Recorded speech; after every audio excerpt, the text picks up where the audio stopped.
Hello everyone, welcome back to the Man Cave. It's going to be our final part of our backpack rifle series. We'll just do a quick review on all three of the rifles we have tested and shot in the last three videos. Of course, the top is the Ruger 10/22 Takedown. Next is the Ruger PC9 Takedown, and of course the Kel-Tec Sub 2K.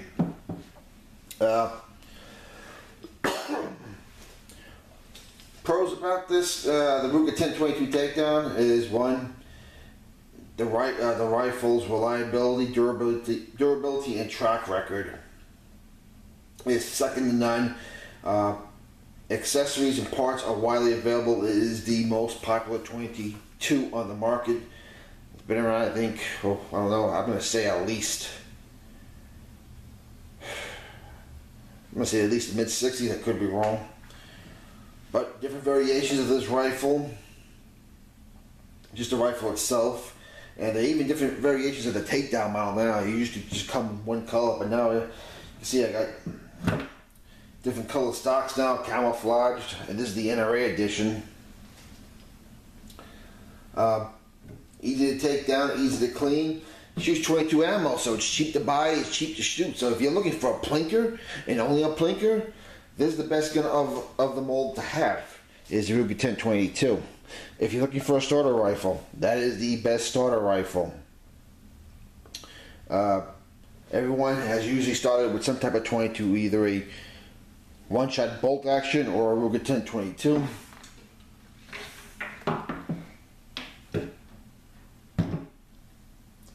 No better rifle to start. Unless they're really small, then I would go with maybe a bolt action 22, but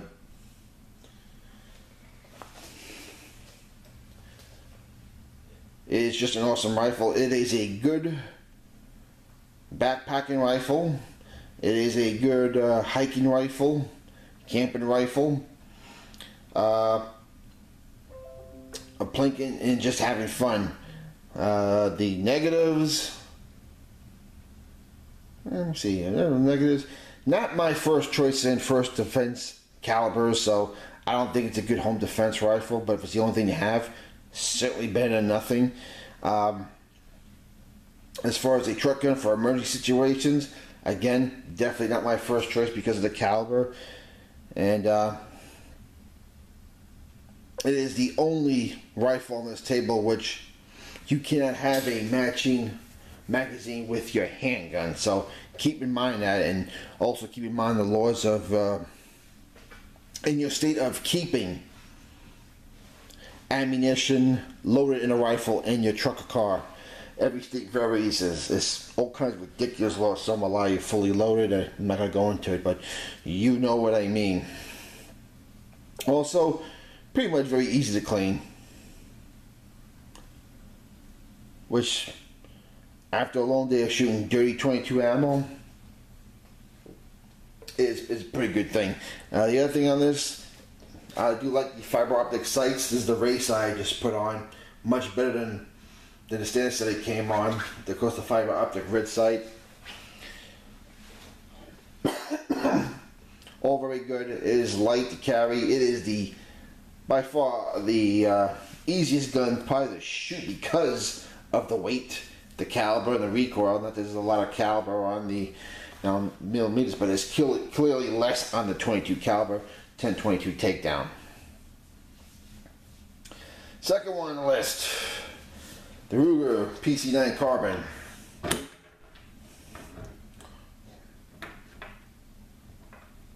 Pros about this gun. Wow. Where should we start? First of all, they did a hell of a job designing this rifle. They put a lot of thought into this rifle, that's what I think. Start back to stock. You can see the stock is adjustable. You can take away these pieces or you can add more. I'm leaving it as it is. It's pretty good.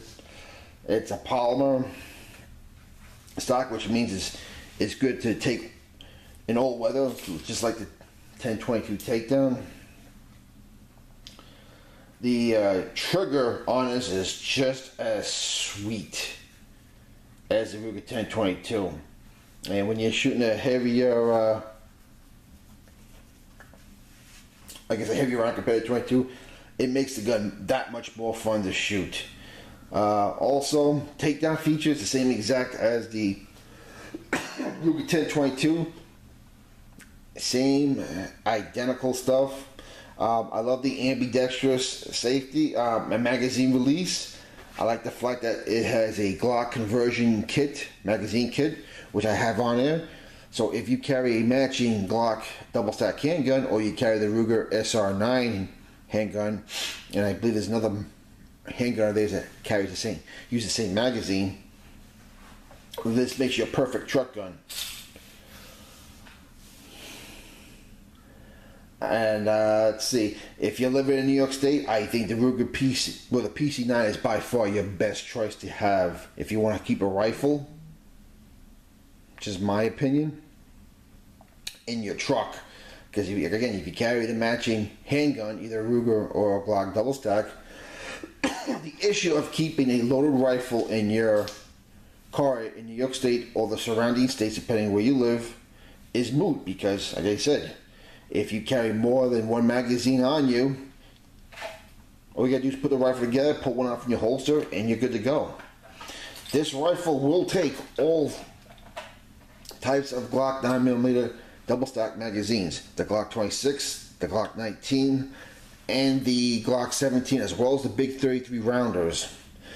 Ruger 1022 on top of the 10 rounder box magazine. You can also get BMX 25 rounders depending on the state you live in. The Picatinny rail on top, nice feature. You can add a red dot, but the sights on this gun, out of all three guns on this table, definitely are the best. The adjustable rear ghost ring sight is awesome. You can get a nice sight picture. By far, I think the best sight picture out of all the rifles on here, with the 23 being second best and the Keltec being god awful. Gun is very easy to clean. I mean, even easier than the 2022, if you believe that. You just gotta turn it over, take this apart, loosen these two bolts here, and this part comes off. Makes it very easy to clean. The other thing I like, a place to put your light or laser, which means this makes an excellent defense home rifle.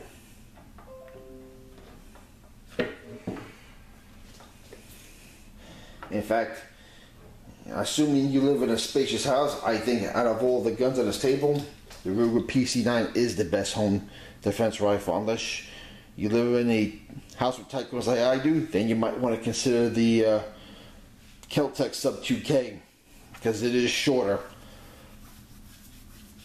The only thing with the Keltec Sub 2K is I would recommend the second generation. We'll get that in a minute. But those are the positives about the Ruger PC90.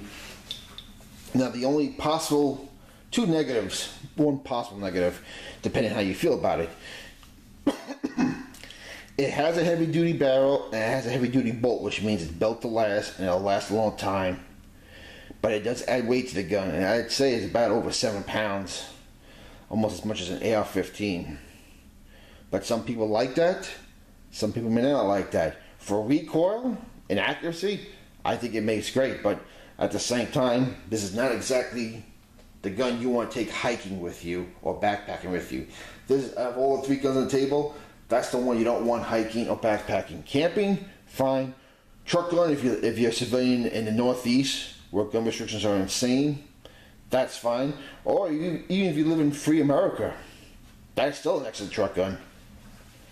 I have no problem carrying that anywhere in the country.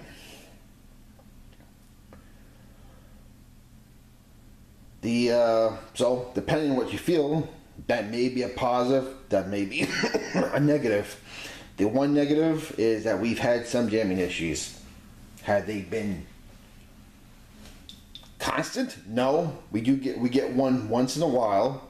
I said we average one every 75 rounds, but still, just one of those things that irks me. It's something I don't expect out of a Ruger. Now the good question is is because I got the Glock insert using the Glock magazine. Would it do the same if I used the Ruger magazine? I don't know, I haven't used the Ruger magazine yet because I got so many Glock mags. This is like, why bother using the Ruger? But I think for the purposes of experimenting with it to see if it does jam, I might have to take it apart and put the Ruger insert in and see how well the Ruger magazine performs in comparison. So that is it on the Ruger PC9. Of course, finally we have the Kel-Tec Sub 2K. Now you're saying, oh God, Kel-Tec? Yeah, listen, you got a point. I mean, Kel-Tecs have either been flawless or they've been garbage. That's the best way to put them. They produce so much that it is, I guess their QC is not what it should be, but it is, believe it or not, the 4th largest gun manufacturer in the country, based out of Cocoa Beach, Florida, I think. This is Generation 1. Now, if you want to use this for a home defense gun, I recommend getting Generation 2 because over here it's been slimmed down and they have Picatinny rails on each side. So if you want to add a laser or light to it, you definitely want to get Generation 2. Or if you want to put a red dot on it, you also want to get Generation 2. Here's the problem with putting a red dot on it though, because of this awesome feature, which makes this gun just awesome. It's just one of those things. Is the red dot here, it would not allow you to close the gun, and that takes away the greatest feature of this gun, is its portability and its foldability. Just like the Ruger PC9, heavy duty bolt. That thing is going to last a very long time. Again, it is lightweight. It is almost, I say, just as lighter than the Ruger 1022. Now you may think that's a good thing, but on the flip side, of course, with a 9mm round, you're gonna feel more recoil than you do with the Ruger PC9. But trust me when I say this, it's not that much. The biggest problem with this gun is by far the most uncomfortable gun to shoot, because one, the cheek weld you get on this, because I'm a big guy, I have to go all the way back here to get a cheek weld. It is very hard. And when you consider the sight radius and how the sights are, this is not exactly a long range gun. As I said before, I call it the awesome 50 yard line rifle. Now, can you shoot from past it if you get it zeroed in? Absolutely. But good luck getting it zeroed in. The other negative about this gun is this front sight is adjustable, the rear sight isn't.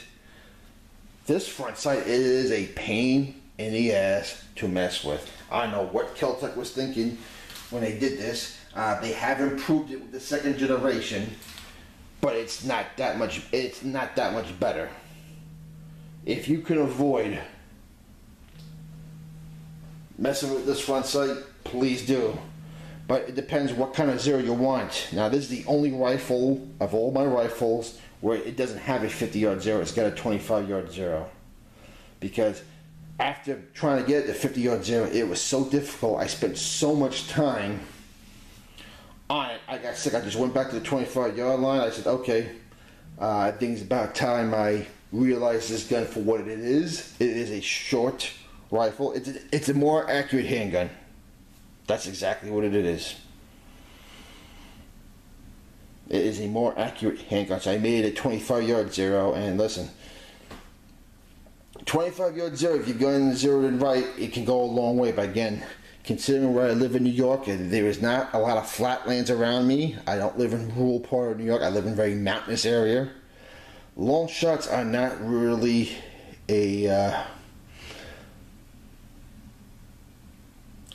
necessity with this rifle for me. And if you think you're gonna shoot large game with this, I was like, oh, okay, yeah, no, not, first of all, not with a 9mm rifle. And if you want to take a long shot, I would go either with the Ruger 1022 or definitely the PC9. The other thing is, because the way the bolt is here, it is a very violent action. So when you try to get that cheek weld, you're gonna constantly have to adjust your cheek weld. Depending if you're sitting on a bench like I was for the last video, getting a cheek weld was hard, and once you got it, because of the violent action, the bolt right there, you had to constantly adjust. So it is definitely by far the most uncomfortable rifle to shoot. It's still a fun rifle to shoot at short distances. Yes, it is, no doubt about that. But definitely by far the most uncomfortable to shoot of the three. It is the lightest of the bunch. It is the most portable of the bunch. And it takes every magazine, Glock double stack magazine, with the exception of the Glock 2060 mini Glock. So, and for me, because I carry the Glock 26 this time of year, that means if I'm going to carry that gun around my car, I need to carry an extra magazine just for this rifle.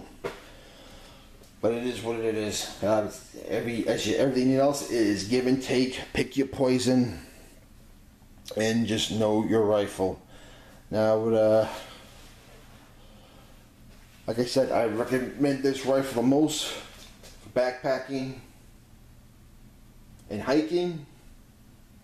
With the Ruger 1022 coming in second, I wouldn't really consider the PC9 for those stuff, because it's just a little too heavy, if you ask me. As far as camping goes, you're good with either one. Having one of these in your car or in your camper, go which one you shoot the best, you like the best. What can I tell you? From the way I used to camp, if I had to pick one, I'd go either one to take down miles, because they're just more comfortable to shoot. That's just me though. As far as home defense goes, PC9 all the way. As far as a car truck gun for civilians, PC9 all the way. If you're at LEO, you live in free America, I'm going sub 2K for the most part all the way, but the PC9 is a solid choice. Alright folks, that's it for this video series. Let me know what you think. We'll talk to you later. Stay safe everyone.